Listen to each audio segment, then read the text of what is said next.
Super star Mahesh Babu stamina గురించి ఎంత చెప్పినా తక్కువే అవుతుంది. సినిమాకి అతని ఇమేజ్ పెరుగుతూ వెళ్తోంది.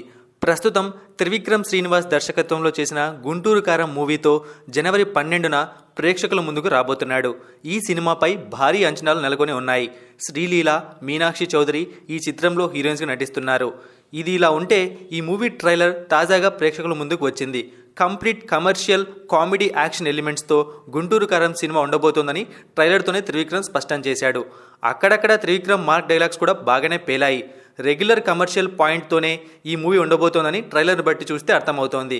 కానీ మహేష్ బాబు త్రివిక్రమ్ అంటే ఏదో మాయ చేస్తారనే నమ్మకం ఆడియన్స్లో ఉంది. ఇక ఈ ట్రైలర్కి ఊహించని స్థాయిలో వ్యూస్ వచ్చాయి.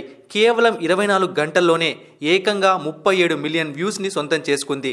తెలుగు మూవీ ట్రైలర్స్కి వచ్చిన వ్యూస్ రెస్పాన్స్లో ఇది ఆల్ టైమ్ రికార్డ్ అని చెప్పాలి. సలార్ ఇప్పటి వరకు 32.6 మిలియన్ వ్యూస్తో టాప్లో ఉంటే దానిని గుంటూరు కారం బీట్ చేసింది. ఇక్కడ సలార్ మూవీ పాన్ ఇండియా రేంజ్లో ఏకంగా 5 భాషల్లో రిలీజ్ చేశారు. అయితే గుంటూరు కారం మూవీ ఒక్క తెలుగులోనే రిలీజ్ అవుతోంది. ఈ వ్యూస్ బట్టి ఆడియన్స్ గుంటూరు కారం సినిమా కోసం ఎంతగా ఎదురు చూస్తున్నారనేది చెప్పొచ్చు.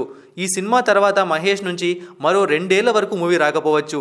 జక్కన దర్శకత్వంలో సినిమాని మహేష్ బాబు స్టార్ట్ చేయాల్సి ఉంది. అది ఈ ఏడాదిలోనే ఆరంభమవుతుంది. అయితే షూటింగ్కి ఎప్పుడు వెళ్తుందనేది క్లారిటీ లేదు. ఈ నేపథ్యంలోనే గుంటూరు కారం సినిమా పైన ఆడియన్స్ ఎక్కువగా ఆసక్తి చూపిస్తున్నారు. అలాగే సంక్రాంతికి ఫ్యామిలీ అంతా కలిసి చూడగలిగే చిత్రంగా త్రివిక్రమ్ మూవీ ఉంటుంది. ఇలాంటి పాజిటివ్ వైబ్స్ అన్ని గుంటూరు కారం సినిమాకి కలిసి వచ్చే అంశమని చెప్పొచ్చు.